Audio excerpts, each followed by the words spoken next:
إن الحمد لله نحمده ونستعينه ونستغفره ونعوذ بالله من شرور أنفسنا ومن سيئات أعمالنا من يهده الله فلا مضل له ومن يضلل فلا هادي له وأشهد أن لا إله إلا الله وحده لا شريك له وأشهد أن محمدا عبده ورسوله يا أيها الذين آمنوا اتقوا الله حق تقاته ولا تموتن إلا وأنتم مسلمون يا أيها الناس اتقوا ربكم الذي خلقكم من نفس واحدة وخلق منها زوجها وبث منهما رجالا كثيرا ونساء واتقوا الله الذي تساءلون به والأرحام إن الله كان عليكم رقيبا يا أيها الذين آمنوا اتقوا الله وقولوا قولا سديدا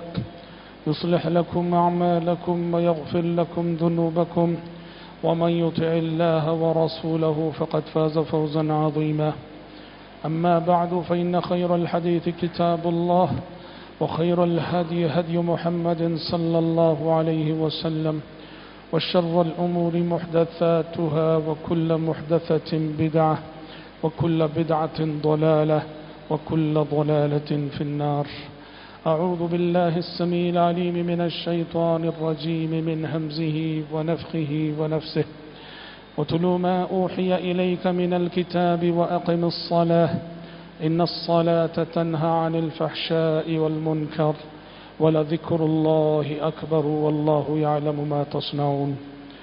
حضرات، ابھی خطبہ مسنونہ کے بعد سورۃ العنکبوت کی ایک مشہور و معروف آیت میں نے آپ کے روبرو تلاوت کی ہے۔ اللہ تبارک و تعالیٰ نے اس آیت میں پیارے نبی صلی اللہ علیہ وسلم سے خطاب کرتے ہوئے قرآن مجید کی تلاوت کا حکم دیا ہے اور نماز قائم کرنے کا حکم دیا۔ فرمایا کہ اتل ما اوحی الیک من الکتاب واقم الصلاۃ، اے پیغمبر، کتاب کی جو وحی آپ کی جانب آ رہی ہے اس کی تلاوت کرتے رہیے اور نماز قائم کیجیے کہ ان الصلاۃ تنہی عن الفحشاء والمنکر، یقیناً نماز ایک ایسی عبادت ہے جو انسان کو بے حیائی اور برائی سے روکتی ہے۔ وَلَذِكْرُ اللَّهِ أَكْبَرُ، اور اللہ کا ذکر بہت بڑی بات ہے۔ وَاللَّهُ يَعْلَمُ مَا تَصْنَعُونَ، اور جو کچھ تم کرتے ہو اللہ سب کچھ خوب جانتا ہے۔ حضرات، نماز دین کا دوسرا بڑا ستون ہے اور یہ بندگی کا سب سے بڑا مظہر ہے۔ انسان جب مسلمان چھوٹا سا جب رہتا ہے، بچپن کے مرحلے سے جب گزر رہا ہوتا ہے، سب سے پہلا عملی حکم جس کی تربیت مسلمان بچوں کو دی جاتی ہے وہ یہی نماز ہے۔ اور روز آخرت سب سے پہلے باز پرس جو ہونے والی ہے، پوچھا جانے والا ہے، یہی نماز ہے۔ نماز کی اہمیت کے حوالے سے تو ہم نے بارہا آپ کے سامنے گفتگو کی اور آپ نے بارہا اہل علم سے گفتگو سنی ہے۔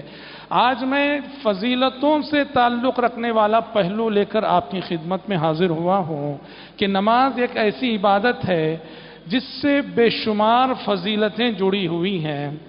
ہم اگر شعوری طور پر نماز پڑھیں، سمجھ کر نماز پڑھیں، شریعت نے نماز کے سلسلے میں ایک ایک قدم پر جو فضیلتیں بتائی ہیں، اگر ان فضیلتوں کا شعور رکھ کر نماز پڑھیں تو واللہ کہتا ہوں، واللہ ایک نماز اگر میری اور آپ کی زندگی کی قبول ہو گئی تو بیڑا پار ہو جائے گا۔ ایک نماز، اذان وقت داخل ہونے کے بعد اذان ہوتی ہے اور اذان کے بعد ہم جو مسجد میں حاضری دیتے ہیں، نماز پڑھ کے گھر لوٹتے ہیں۔ اذان اور ہمارے نماز پڑھ کے گھر جانے کے درمیان مشکل سے ایک آدھ گھنٹے کا وقفہ ہوتا ہے، 40 منٹ کا وقفہ ہوتا ہے۔ اذان سے ہمارے نماز سے فارغ ہو کر گھر جانے تک آپ کو معلوم ہے اس آدھے گھنٹے میں ہم اور آپ اگر خلوص دل کے ساتھ، اخلاص نیت کے ساتھ اللہ کے لیے نماز پڑھتے ہیں، یہ آدھا گھنٹہ ہمیں کتنی فضیلتوں کا مستحق بناتا ہے۔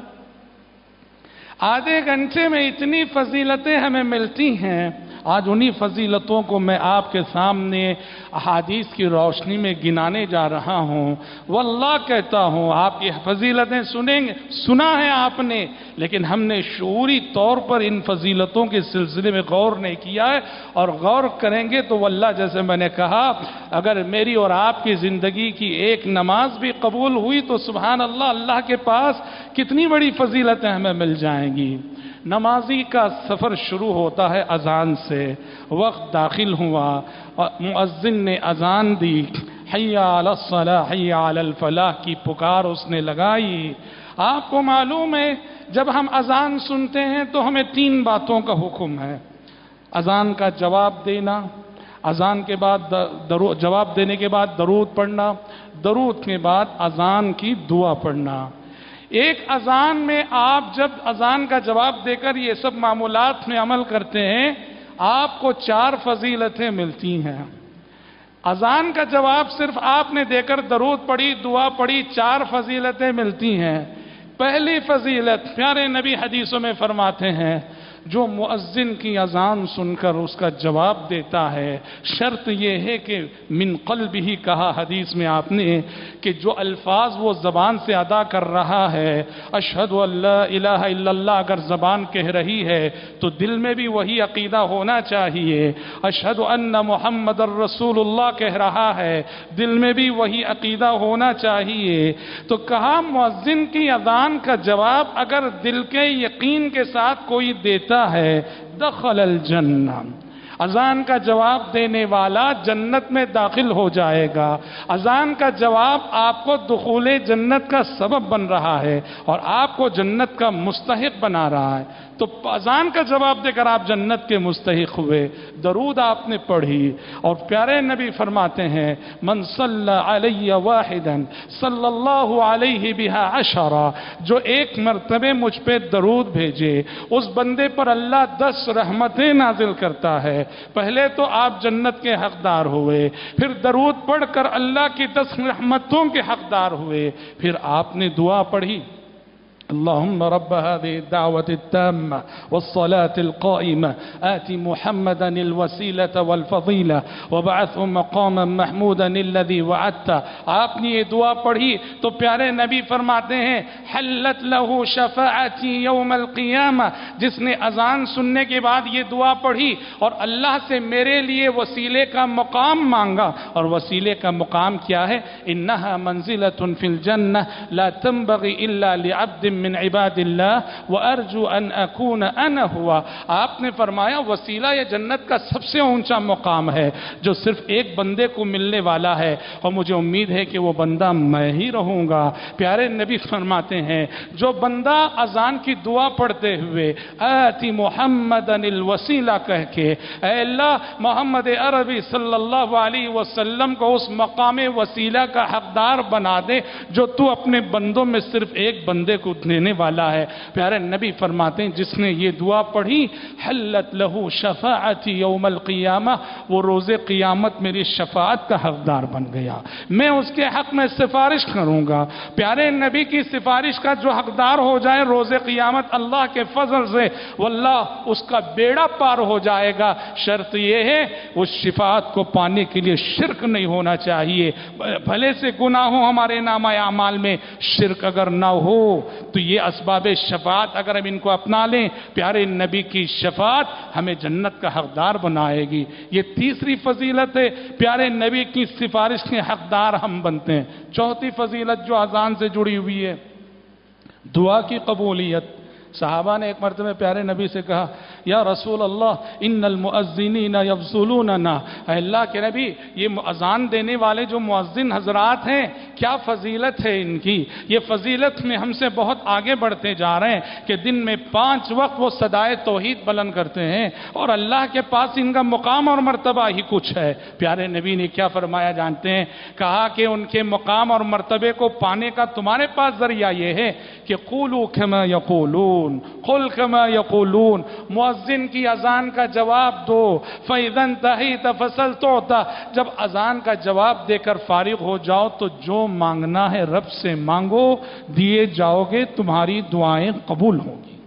صرف ہم نے اذان سنی، جواب دیا، دعا پڑھی، یہ 4 فضیلتیں ہمیں ملی. ٹھیک، اب آگے بڑھ کے ہم نے وضو کیا. وضو کرتے ہیں، نماز کو جانا ہے، گھر پہ آپ وضو کرتے ہیں، مسجد میں وضو کرتے ہیں. یہ وضو بھی آپ کو 4 فضیلتوں کا مستحق بناتا ہے. اذان نے آپ کی جھولی میں 4 فضیلتیں ڈالی، یہ وضو بھی آپ کو 4 بڑی فضیلتوں کا مستحق بناتا ہے. پہلی فضیلت تو یہ، ایک ایک عضو آپ دھوتے جا رہے ہیں اور اس عضو سے کیے ہوئے گناہ جھڑتے جا رہے ہیں، معاف ہوتے جا رہے ہیں، آپ گناہوں سے پاک ہوتے جا رہے ہیں. پانی آپ کے اعضاء کو بھی پاک کر رہا ہے، اور وضو کی یہ عبادت آپ کے باطن کو گناہوں کے دھبوں سے پاک کر رہی ہے.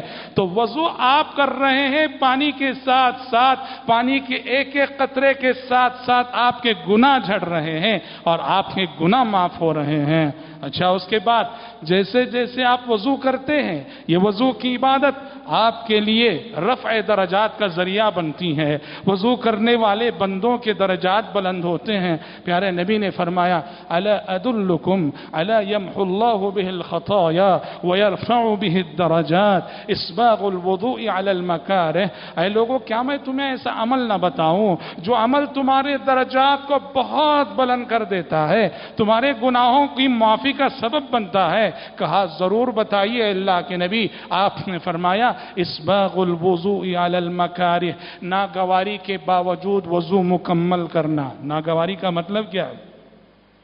صبح کا وقت ہے، سرد موسم ہے، ٹھنڈی رات ہے، پانی کو چھونے میں بڑی تکلیف ہے. ایسے میں آپ وہ مشقت برداشت کرتے ہوئے بھی آپ وضو پورا کا پورا کرتے ہیں، مکمل کرتے ہیں، سردی کی تکلیف کو برداشت کر رہے ہیں.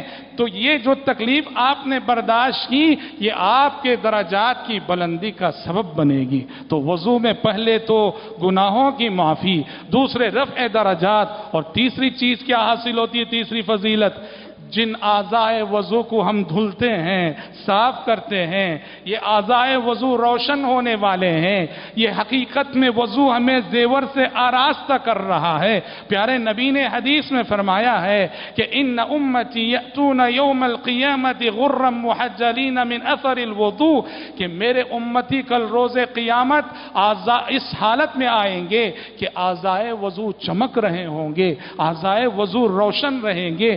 تبلغ الحلیۃ من المؤمن حیث یبلغ الوضو. پیارے نبی نے فرمایا، روز حشر کی عدالت میں مومن کا زیور وہاں تک پہنچے گا جہاں تک وضو کا پانی پہنچا تھا. تو وضو ہمیں آخرت کی اتنی بڑی فضیلت کا حقدار بنا رہا ہے کہ ہمارے اعضائے وضو روشن ہونے والے ہیں، اور رب العالمین کی جانب سے ملنے والی خصوصی روشنی اور خصوصی نور کے ہم حقدار ہونے والے ہیں. 3 فضیلتیں ہو گئیں. چوتھی فضیلت جو وضو سے جڑی ہے، وضو سے فارغ ہوئے ہم، وضو سے فارغ ہونے کے بعد دعا پڑھی ہم نے، اشہد ان لا الہ الا اللہ وحدہ لا شریک لہ واشہد ان محمدا عبدہ ورسولہ. پیارے نبی فرماتے ہیں، وضو کرنے کے بعد جو بندہ وضو کے بعد کی یہ دعا پڑھ لے گا، فتحت له ابواب الجنت الثمانیہ یدخل من ایہا شاء. ایسے بندے کے لیے جنت کے 8 دروازے کھول دیے جاتے ہیں کہ وہ جس دروازے سے چاہے داخل ہو جائے. اللہ اکبر. ایک اذان نے ہمیں 4 فضیلتوں کا حقدار بنایا، پھر ایک وقت کے وضو نے ہمیں ان 4 فضیلتوں کا حقدار بنایا. اچھا، اب ہم مسجد کی جانب جاتے ہیں، مسجد کی جانب جاتے ہیں. یہ جو جانا ہے ہمارا، یہ جو چلنا ہے ہمارا، ایک ایک قدم جو ہم مسجد کی طرف جاتے ہوئے رکھتے ہیں، ایک ایک قدم ہماری درجات کی بلندی کا سبب بن رہا ہے. ایک ایک قدم پہ ہمارے گناہ معاف ہو رہے ہیں. جتنی دور سے آپ آئیں گے اتنے درجات آپ اپنے بلند کر رہے ہیں، اتنے گناہوں کی بخشش آپ کروا رہے ہیں. پیارے نبی نے جو حدیث ابھی میں نے تھوڑی دیر پہلے پڑھی، الا ادلکم علی ما یمحو اللہ بہ الخطایا ویرفع بہ الدرجات، کیا میں تمہیں ایسا عمل نہ بتاؤں جس عمل کے ذریعے سے اللہ درجات کو بہت بلند کرتا ہے اور تمہارے گناہوں کو معاف کرتا ہے. پہلا عمل آپ نے بتایا تھا اسباغ الوضوء علی المکارہ، ناگواری کے باوجود وضو مکمل کرنا. دوسرا عمل آپ نے بتایا وکثرۃ الخطی الی المساجد، مسجد کی جانب کثرت سے چل کر جانا، مسجد کی جانب قدم بڑھانا، یہ فضیلت جو سوار ہو کر آئے اسے بھی حاصل ہوگی، لیکن اس کے مقابلے میں جو پیدل آتا ہے، چل کر آتا ہے، اسے یہ فضیلت زیادہ حاصل ہوگی، وہ اس فضیلت کا زیادہ حقدار ہوگا۔ کثرت الخطی الی المساجد۔ اچھا، آپ مسجد کی طرف آ رہے ہیں، ایک ایک قدم پہ گناہ معاف ہو رہا ہے، ایک ایک قدم پہ درجات بلند ہو رہے ہیں، اور آپ کی حیثیت کیا ہے جانتے ہیں؟ آپ کی حیثیت یہ ہے، آپ اللہ کے گھر کو جا رہے ہیں تو حدیث کہتی ہے آپ اللہ کے مہمان ہیں، اللہ کے مہمان ہیں آپ، اللہ رب العالمین آپ کا میزبان ہے۔ پیارے نبی فرماتے ہیں من غدا الى المسجد یورا اعد اللہ له نزله من الجنہ کلما غدا اورا۔ جو شخص صبح مسجد کی طرف جائے اور جو شخص شام مسجد کی طرف جائے، ایسے بندے کے لیے اللہ جنت میں مہمان نوازی کا سامان تیار کرتا ہے۔ مسجد کی طرف جانے والا یہ رب العالمین کا مہمان ہے، اور مسجد آنے والے بندوں کا میزبان رب العالمین ہے، ارحم الراحمین ہے۔ کتنے شرف کی بات ہے اور کتنے اعزاز کی بات ہے۔ اور اگر یہ جانا دشواریوں کا مقابلہ کرتے ہوئے، تکلیفوں کا مقابلہ کرتے ہوئے، مشقتوں کا مقابلہ کرتے ہوئے آپ جاتے ہیں، تاریکی میں اگر آپ جاتے ہیں، صبح کا وقت ہے، تاریک راستے ہیں، تاریک گلیاں ہیں، عشاء کی نماز ہے، تاریک راستے ہیں، تاریک گلیاں ہیں، تاریکیوں کا مقابلہ کرتے ہوئے بھی آپ مسجد میں حاضری دیتے ہیں، تو روز قیامت پیارے نبی نے مکمل نور کی بشارت سنائی ہے۔ فرمایا بشر المشائین فی الظلم الى المساجد بالنور التام یوم القیامہ۔ جو بندے تاریکیوں کے باوجود تاریک راہوں سے گزرتے ہوئے زیادہ سے زیادہ مسجد جاتے ہیں، انہیں خوشخبری سنا دو کہ کل روز قیامت جب کافر اور منافق اندھیروں میں بھٹک رہے ہوں گے، ایسے اہل ایمان کو نور تام ملے گا، مکمل نور ملے گا۔ اللہ رب العزت کی جانب سے ان پر اعزاز اور انعام ہوگا کہ جب کافر اور منافق ظلمتوں میں بھٹک رہے ہوں گے، ان کی راہیں منور ہوگی، ان کے سامنے نور ہوگا اور ان کے سامنے روشنی ہوگی۔ اچھا، آپ مسجد آ گئے، مسجد پہنچ کر آپ نے صف اول میں جگہ پائی، ابتدائی صفوں میں جگہ پائی۔ آپ کو معلوم ہے اللہ کے نبی صلی اللہ علیہ وسلم نے صف اول میں کھڑے رہنے والوں کو، اگلی صفوں کو، پہلی، دوسری، تیسری صفوں کو ملائکہ اور فرشتوں کی صفوں سے تشبیہ دی ہے۔ ملائکہ اور فرشتوں کی صفوں سے تشبیہ دی ہے کہ امام کے پیچھے جب جو اگلی ابتدائی صفیں ہوتی ہیں، یہ اسی طرح جس طرح اللہ رب العالمین کے پاس ملائکہ صف بندی کرتے ہیں، لائن کے ساتھ ادب سے کھڑے ہوئے، ایک دوسرے سے قریب، ایک دوسرے سے مل کر کھڑے ہوئے۔ آپ نے فرمایا کہ الا تصفون کما تصف الملائکہ، کیا ویسے صف بندی نہیں کرو گے جیسے اللہ کے پاس فرشتے صف بندی کرتے ہیں؟ کہا کیسے اللہ کے نبی؟ کہا وہ اگلی صفیں پہلے مکمل کرتے ہیں، اگلی صفیں پہلے مکمل کرتے ہیں۔ مطلب اس میں یہ ادب بھی سکھایا جا رہا ہے، مسجد آپ پہلے آ رہے ہیں، اگلی صفوں میں جگہ خالی ہے تو اگلی صفوں میں آ کے بیٹھنا چاہیے۔ غلط ہے کہ میں مسجد پہلے آ رہا ہوں اور بیٹھ رہا ہوں پیچھے میں، غلط ہے۔ پہلی صف مکمل کرو، دوسری صف مکمل کرو، تیسری صف مکمل کرو۔ یہ فرشتوں کی صف بندی کا انداز ہے۔ اور پھر خصوصاً صفوں میں بھی، صفوں کا جو داہنا جانب کا حصہ ہے، میامن الصفوف، سیدھی طرف کی جو صفیں ہیں، ان کی خاص فضیلت بتائی گئی کہ ان اللہ تعالی وملائکتہ یصلون علی میامن الصفوف۔ اللہ رحمتیں نازل کرتا ان مصلیوں پر، فرشتے دعائیں رحمت کرتے ہیں ان مصلیوں کے حق میں جو دائیں جانب، امام کے دائیں جانب کھڑے ہو کر نماز پڑھتے ہیں۔ تو صف اول کی فضیلت، اگلی صفوں کی فضیلت اپنی جگہ ہے، اس میں بھی اگر کوئی دائیں جانب کھڑا ہوتا ہے اس کی زیادہ فضیلت ہے اللہ تعالیٰ کے پاس۔ اچھا، آپ نماز سنت پڑھ لیا، آپ نے مسجد آئے، آپ سنت پڑھ لیا، آپ نے سنت پڑھ کے جماعت کے وقت کے انتظار میں بیٹھے ہیں کہ جماعت کا وقت کب ہوگا، اقامت کا وقت کب ہوگا۔ آپ کا یہ بیٹھنا بھی عبادت ہے، آپ کا یہ بیٹھنا بھی نماز ہے۔ پیارے نبی نے فرمایا لا يزال احدكم في صلاة ما كانت الصلاة تحبسه، بندہ نماز کے انتظار میں اگر مسجد میں بیٹھا ہے، نماز کا انتظار بھی نماز ہے، نماز کا انتظار بھی نماز ہے، نماز کے انتظار میں بیٹھنا بھی نماز ہے۔ یعنی آپ فرض نماز اور جماعت کے وقت کے انتظار میں بیٹھے ہیں، ذکر کر رہے ہیں تو ٹھیک ہے، قرآن پڑھ رہے ہیں تو ٹھیک ہے، لیکن اگر آپ نماز کے انتظار میں خاموش بھی بیٹھے ہیں، آپ کا یہ بیٹھنا عبادت ہے، آپ کا یہ بیٹھنا باعث اجر و ثواب ہے، اور آپ کا یہ بیٹھنا بھی نماز ہے۔ اس کا مطلب یہ ہوا کہ جب نماز کے انتظار میں بیٹھے ہو، کوئی ناشائستہ گفتگو نہ کرو، کوئی ناشائستہ بات نہ کرو، کوئی غیر سنجیدہ حرکت نہ کرو، کوئی ایسا ویسا مذاق نہ کرو، اس لیے کہ تم بیٹھے نہیں ہو، بیٹھے ہو صحیح، لیکن تمہارا یہ بیٹھنا بھی اللہ کی نظروں میں، شریعت کی نظر میں نماز کی مانند ہے۔ تم نماز کے انتظار میں بیٹھے ہو تو گویا نماز پڑھ رہے ہو۔ اچھا، نماز سے فارغ ہو گئے آپ، نماز سے فارغ ہو گیا، فرض نماز آپ نے پڑھ لی۔ فرض نماز کے بعد شریعت نے بہت سارے اذکار سکھائے ہیں۔ ان اذکار کا اگر اہتمام ہوتا ہے، اذکار کی سنت کو بجا لاتے ہیں تو کتنی فضیلتیں۔ آپ نے فرمایا جو شخص نماز بعد، فرض نماز بعد 33 مرتبہ سبحان اللہ، 33 دفعہ الحمدللہ، 34 دفعہ اللہ اکبر، یا پھر 33 دفعہ اللہ اکبر پڑھ کے 34ویں مرتبہ لا الہ الا اللہ وحدہ لا شریک لہ کا ذکر پڑھ لے، غفرت خطایاہ وان کانت مثل زبد البحر، ایسے بندے کے سارے گناہ معاف ہو جائیں گے، اگرچہ کہ وہ گناہ سمندر کے جھاگ کے برابر بھی کیوں نہ ہو، صغائر یعنی صغیرہ گناہ۔ پھر نماز بعد آیت الکرسی پڑھنے کی فضیلت ہے۔ آپ نے فرمایا جو فرض نماز کے بعد، نماز سے فارغ ہونے کے بعد آیت الکرسی پڑھ لے گا، آیت الکرسی پڑھ لے گا، لم یمنعہ من دخول الجنت الا ان یموت، اس میں اور جنت میں صرف موت کا فاصلہ ہے۔ آپ نے آیت الکرسی پڑھ لی تو جنت کے حقدار ہو گئے، اور جنت میں جانے میں اگر رکاوٹ ہے تو بس موت ہے۔ جیسے ہی آنکھیں بند ہوئی اور موت اور جنت میں داخل ہو گئے، اس لیے کہ آپ نے فرض نماز کے بعد آیت الکرسی پڑھی ہے، اس کا ورد کیا ہے۔ جس آیت الکرسی میں توحید کا بیان ہے، اللہ کی عظمتوں کا بیان ہے، اللہ کے اسماء و صفات کا تذکرہ ہے، وہ تو آیت الکرسی جہاں ورد ہے وہیں ہمارے دل کا اعتقاد اور عقیدہ بھی ہوگی۔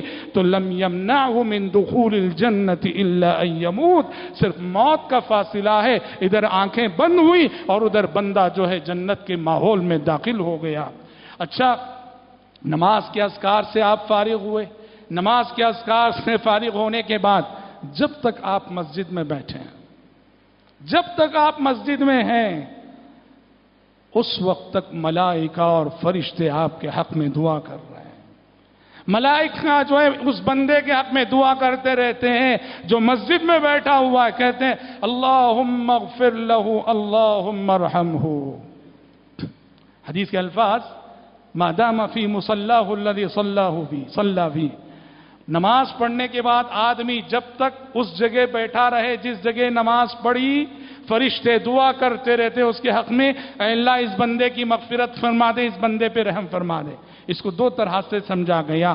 ایک تفسیر تو یہ کی گئی کہ فرشتے اس شخص کے حق میں دعا کرتے ہیں جو نماز کے بعد جس جگہ اس نے نماز پڑھی وہیں بیٹھا رہے۔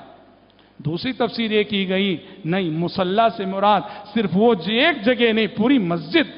جب تک نماز کے بعد انسان اللہ کے گھر میں موجود ہے، مسجد میں موجود ہے، ملائکہ اور فرشتوں کی دعائیں سے ملتی رہتی ہیں۔ اور یہی دوسری تفسیر زیادہ صحیح اور راجح ہے، یہی دوسری تفسیر کہ نمازی نماز سے فارغ ہونے کے بعد جب تک مسجد میں ہے، فرشتے اس کے حق میں دعا کر رہے ہیں، اے اللہ اس بندے کو معاف کر دے، اس بندے پہ رحم فرما۔ اور یہ دعا کب تک جاری رہتی ہے فرشتے کی؟ جب تک کہ بندے کو حدث لاحق نہ ہو جائے، یعنی جب تک کہ مسجد میں رہتے اس کا وضو ٹوٹ نہ جائے۔ وضو ٹوٹے بغیر جب تک وہ مسجد میں ہے، ملائکہ اور فرشتے اس کے حق میں دعا کرتے رہتے ہیں۔ اچھا، نماز سے فارغ ہو کر آپ واپس گھر لوٹتے ہیں، اللہ اکبر، یہ لوٹنا بھی بہت مبارک ہے۔ آپ مسجد سے گھر جا رہے ہیں اور یہ جانا بھی بہت مبارک ہے۔ پیارے نبی فرماتے ہیں کہ جیسے مسجد آتے ہوئے ایک ایک قدم پر نیکیاں لکھی گئیں، درجات بلند ہوئے، یہی فضیلت واپس جانے والے کو بھی حاصل ہوگی۔ ایک صحابی بہت دور سے آیا کرتے تھے، صحابہ نے مشورہ دیا مسجد نبوی کے بازو گھر بنا لو۔ انہوں نے کہا نہیں، میں نہیں چاہتا، مسجد کے بازو آنا نہیں چاہتا۔ پیارے نبی کے پاس یہ بات شکایت کے طور پہ گئی۔ پیارے نبی نے بلا کے پوچھا کیوں ایسی بات کہی تم نے؟ مسجد کے بازو میں گھر نہیں چاہتا، مسجد کے بازو میں آنا نہیں چاہتا۔ صحابی نے کہا اے اللہ کے نبی، میں نے اس نیت سے یہ بات کہی، دن میں 5 وقت میں چاہتا ہوں کہ بہت دور سے چل کر آؤں نماز کو، تاکہ مسجد آتے ہوئے بھی اور مسجد سے گھر واپس جاتے ہوئے بھی ایک ایک قدم میرے حق میں لکھا جائے، نیکیاں لکھی جائیں۔ پیارے نبی نے ان صحابی سے کہا قد جمع اللہ لک ذلک کلہ، اللہ نے تمہارے لیے ساری فضیلتیں جمع کر دی ہیں، آتے ہوئے بھی اجر و ثواب ایک ایک قدم پہ، جاتے ہوئے بھی اجر و ثواب بھی ایک ایک قدم پہ۔ حضرات، یہ سب فضیلتیں ایک نماز کی، اتنی فضیلتیں جو آپ نے سنی، شعوری طور پہ اگر واقعی نماز ہماری نماز ہو، شعوری عبادت ہم کریں، ایک اذان سے لے کر نماز سے فارغ ہو کے گھر جانے تک آدھے گھنٹے کے اس وقفے میں، 35 سے 40 منٹ کے اس وقفے میں کتنی مرتبے ہمیں جنت مل گئی، کتنی رب کی رحمت مل گئی، کتنی بخشش ہمیں مل گئی، فرشتوں کی دعائیں ہمیں مل گئیں، کتنے درجات ہمارے بلند ہو گئے۔ اور خوش نصیب ہے وہ جس کو جو دن کی 5 نمازوں میں یہ فضیلتیں حاصل کر لے، اور بہت ہی خوش نصیب ہے وہ جس کی زندگی پوری نمازوں میں گزرے، اور جس کی زندگی پوری نمازوں میں یوں گزرے کہ ہر دن 5 ٹائم یہ ساری فضیلتیں وہ حاصل کرتا ہو۔ اذان سے جڑی ہوئی فضیلتیں بھی، وضو سے جڑی ہوئی فضیلتیں بھی، مسجد کی طرف آنے کی فضیلتیں بھی، مسجد میں رہنے کی فضیلتیں بھی، مسجد میں ذکر کرنے کی فضیلتیں بھی، اور مسجد سے واپس جانے کی فضیلتیں بھی۔ حضرات، نماز بہت ہی انقلابی عبادت ہے۔ مسئلہ یہ کہ آج ہماری نماز عبادت نہ رہی، وہ ایک عادت ہو گئی ہے، عادت ہو گئی ہے۔ شعوری نماز پڑھیے، سمجھ کر پڑھیے، نماز سے جڑے ہوئے ایک ایک عمل کو عبادت کی نیت سے، عبادت کی غرض سے پوری خشوع و خضوع کے ساتھ انجام دیجئے، آپ کی زندگی کا مزہ ہی کچھ اور ہو جائے گا۔ اور جن بندوں کو اللہ نے توفیق دی ہے، اللہ کے کچھ بندے اس زمین پر ہیں جن کی پابندیاں ایسی ہیں کہ واللہ یقین کیجئے کہ ہمیں یقین کرنا مشکل ہوگا کیا یہ جو کہا جا رہا ہے سچ ہے۔ نمازوں کی پابندی، پچھلے دنوں اللہ اکبر، پچھلے دنوں مدینہ منورہ میں مسجد نبوی کی ایک مصلی کا انتقال ہوا اتوار کے روز، ابو حذا العتیبی رحمت اللہ علیہ۔ اگر میں بتاؤں تو کہ آپ یقین کریں گے یہ بات اس بندے کے سلسلے میں، لیکن یقین کیے بغیر کوئی چارہ نہیں، اس لیے کہ مدینے کے کئی لوگ اور مسجد نبوی کے سارے مصلی اس بات کے گواہ ہیں کہ یہ وہ بندہ ہے کہ گزشتہ 40 سال میں کبھی اس کی تکبیر تحریمہ نہیں چھوٹی۔ 40 سال میں، 40 ہفتے نہیں، 40 مہینے نہیں، گزشتہ 40 سالوں میں کبھی اس بندے کی تکبیر تحریمہ نہیں چھوٹی۔ آپ کو معلوم ہے 40 دن یہ عمل کرنا کتنی فضیلت کا باعث ہے؟ آپ صلی اللہ علیہ وسلم فرماتے ہیں جس شخص نے 40 دن کی نمازیں تکبیر تحریمہ کے ساتھ پڑھ لیں، 40 دن کی نمازیں تکبیر تحریمہ کے ساتھ پڑھ لی، پیارے نبی نے فرمایا کتبت لہو براءتان من النفاق وبراءۃ من النفاق وبراءۃ من النار۔ جس نے 40 دن کی نمازیں تکبیر تحریمہ کی پابندی سے پڑھ لی، وہ نفاق سے بری ہو گیا، وہ جہنم سے بری ہو گیا۔ پیارے نبی ضمانت دے رہے، میں گارنٹی دیتا ہوں کہ جس سے یہ پابندی ہو گئی 40 دن، وہ منافق نہیں ہو سکتا، وہ جہنم میں نہیں جا سکتا۔ یہ خوش نصیب ہے 40 دن۔ اور عمل کر کے دیکھو کتنے چیلنجز آتے ہیں، بہت مشکل ہے۔ اللہ کی توفیق جن کے شامل حال ہو انہی سے یہ 40 دن کی پابندی مکمل ہو پاتی ہے۔ یہ کیسا خوش نصیب بندہ ہوگا۔ ابو حزہ العتیبی رحمۃ اللہ علیہ 40 سال اس بندے کی تکبیر تحریمہ کبھی نہیں چھوٹی۔